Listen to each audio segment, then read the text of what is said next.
Talk a little bit about program management. So this program that we're going to talk about today, this is a part one in a series that we'll be doing. We'll be doing a program management 101 basically is what we're going to look at right now. Along with this today, we're going to take a look at a case study done inside of a industrial facility having to do with industrial batteries. We'll get more into that later. One of the first things you want to do when you start beginning to talk about a program is you want to plan your program out. You want to know the overall program. You want to know its activities. You want to ensure that you're aligning them with the mission, the goals of the organization that you're working with. You need to ensure that you're developing new initiatives to support the strategic direction of that organization. You also need to know the long-term goals and the objectives to achieve the successful outcome of the program. Take a look over the right. We're talking about starting with the end in mind. You need to ensure you plan your program out, develop an annual budget and operating plan to support the program. You need to know how much money you're allotted. You need to be able to stay within that amount of money. And develop a program evaluation framework to assess the strengths of the program, to identify the areas for improvement. You also need to develop funding proposals for the program to ensure the continuous delivery of the services. Right here we'll take a look at some of the funding and some of the proposals that you might want to look at.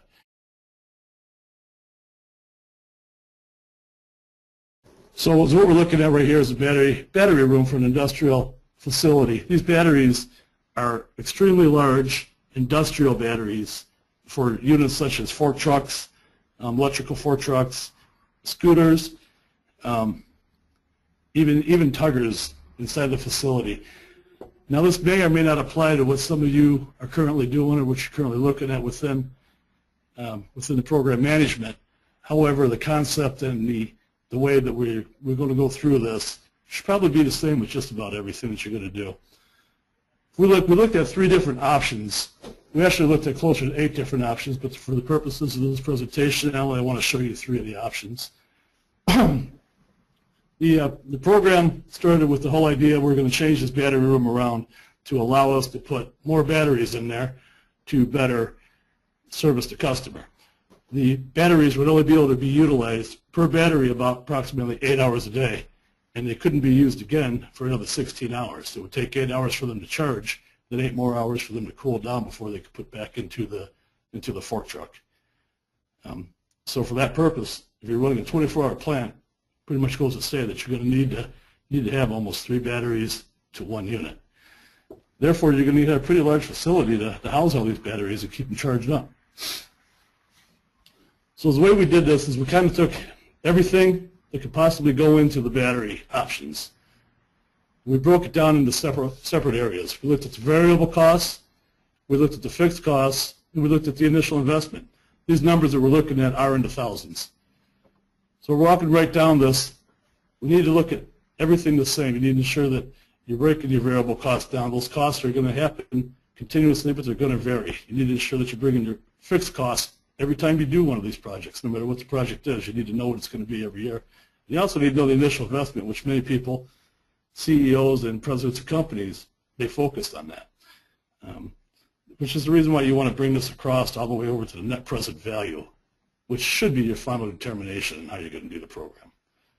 So we looked at battery repairs, we looked at charger repairs, we looked at forklift repairs, and we looked at all the different options carried within, all the different areas carried within an option. Option 1 was to upgrade the current battery room that we had. And as you go down, you can see that the fixed costs on this option, after a 5-year time period, came out to over $15,000. That was your total cash flow and your total investment. However, the net present value at 15% was 13.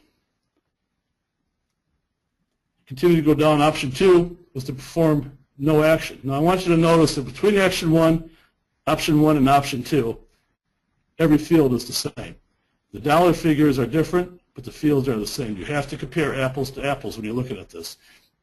Oftentimes when you're looking at this, different options, different variable costs or different fixed costs or different investment costs may not apply, but you still need to ensure that you investigate everything open-mindedly and look at every possible cost. Now the second option, as I stated, was to perform no action. Really, They wanted to do nothing with the current battery room, keep it the way it was. However, we would have to short cycle batteries. Short cycling these batteries would cause them to die extremely fast. We estimated, and keep in mind this was purely an estimate, of 2.5 years that we would have to replace every one of these batteries. Batteries costing over $6,000 each, along with the charger. You can see where that cost would be pretty substantial for a fork truck fleet of over 100 trucks. So when we come down, we look at this option, look at your initial investment. Cash flow options in one is over $45,000. Then you got 26. Over a 5-year period, you're over $16,000 with a net present value of $13,339,000. A pretty substantial number. So, however, looking at the initial cost of it, the initial investment, it looks kind of low. So would that be the best option? It might be if you don't have cash for the future, no cash right now, but you're looking at future cash. We're looking for long-term sustainment though. So option 3 was we're going to get rid of the battery rooms completely. Do not house any batteries. You might ask, well, how are we going to charge? How are we going to run our fork trucks? How are we going to run our fleet? We actually wanted to bring in an outside service to truck batteries in every day. And we would set up an area just outside of the plant where they would be able to exchange batteries on these fork trucks and on these tuggers. So going down here, the cost kind of varied a little bit. You take a look at your battery room improvements are now down to $0. The initial cash flow at 36 for the first year, and over the 5-year period, it was over 13 mil. However, the net present value was down to 10 million. So going back up to the very top, which is really where all the dollars are, looking under net present value and the summary of the alternative values in millions of dollars, option 1, a net present value over a 5-year period was $13,075,000. If you recall, on option 1, the initial investment was a little bit lower. Option 2, which was the lowest initial investment, had a net present value of $13,034,000. That initial investment was extremely low. But if you look at option 3 with a little bit higher initial investment, but substantially lower net present value, was that $10 million over a 5-year period. This type of study right here can influence very easily most CEOs and presidents of companies to move forward with option 3. Looking over a 5-year sustainment, really you're saving a substantial amount of money, over $3 million. Okay, I'm going to move back over to the presentation.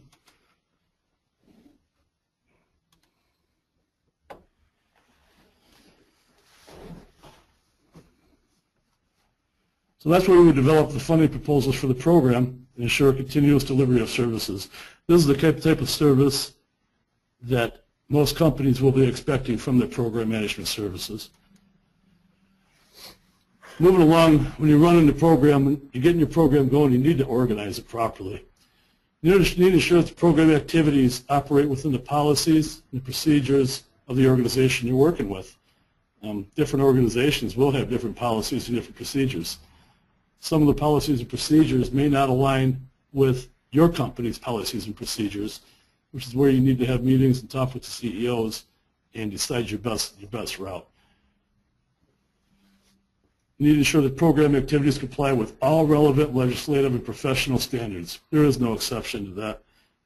Stepping outside of the box, doing things on your own, the vigilante style, is not going to help you. You need to develop forms and records to document the program activities. I can't stress enough how important having the proper forms and the records throughout the entire program for documentation at the end is. This is the one thing at the end of almost every program that if you're not able to deliver, you really didn't deliver the program. And at that point, you may end up returning money back to your client. You need to oversee the collection of the maintenance records on the client's program for statistical purposes. You need to keep confidentiality and privacy of everything for the organization. Staffing the program is extremely important also. Many times people try to keep the cost down, going out and hiring individuals fresh out of school without the proper experience that they might need. I'm not saying that that's a bad thing, bringing people fresh out of school. However, you need to ensure that you get the proper people on board to support them and train them. So you need to consult with your director, and you need to consult with your recruiters. You need to interview them properly and ensure that they're well qualified.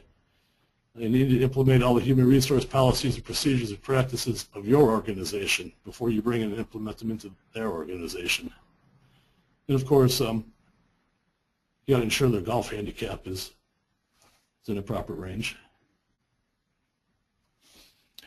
Part of staffing the program, you got to ensure that the personnel files for the program are maintained, and you keep them confidentiality, proper confidentiality. It'd be tempting to keep 2 copies of files, possibly one where you're working and another one with your human resource. That's never a good idea. Keep 1 copy of files, keep it with your human resources, is where they belong. Allow them to properly keep it confidential. Anything you have, you can always give to your human resource director, and they can put it in their files. You need to ensure that you're giving proper performance feedback for the entire staff. And a quick way to get your staff to be disgruntled is not to give them feedback. Whether the feedback is positive or whether it's constructive criticism, you need to ensure that you're giving it to them. People can take a little bit of harsh words if it helps them in the future. You need to ensure that you're patting them on the back at the same time when they deserve that, though. You need to ensure that you're a leader of the program. Ensure all the staff members receive orientation, the appropriate training, and they stay in accordance with the organizational standards. Be their boss, be their supervisor. Supervise the program staff, provide direction, give them input, give them feedback. Always communicate with the clients. Keep the stakeholders to gain the community support of the program and solicit input to improve the program. It may sound odd, but if you're in somebody else's backyard doing work in another industry, they may not be happy about it. You need to ensure that you get the proper support from everybody. You've been hired on to run this program. You've been hired on to do it the best way possible.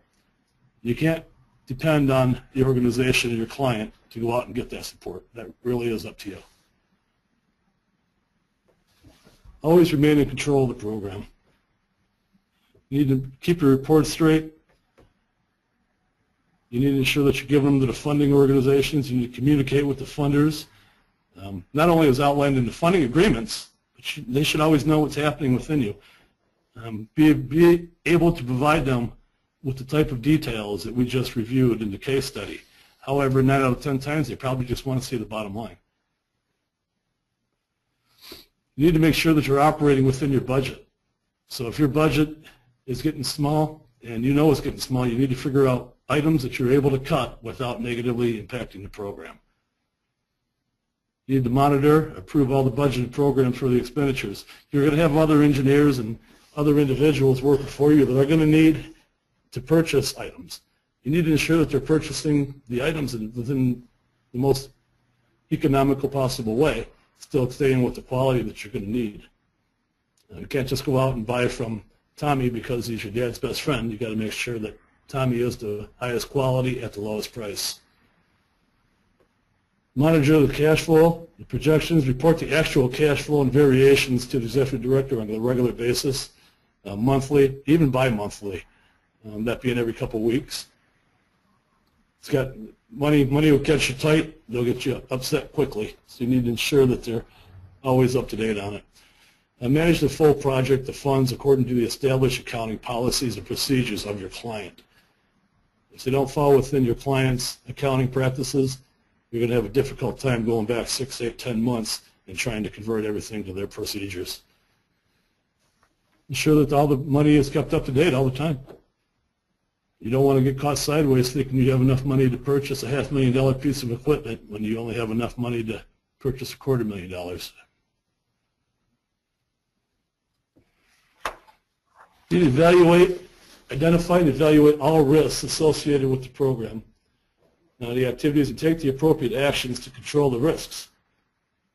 So any risk that comes about, possibly it could be a maintenance risk, it possibly could be somebody else even come and take some of your people from you. Those are all risks that you need to be able to properly evaluate.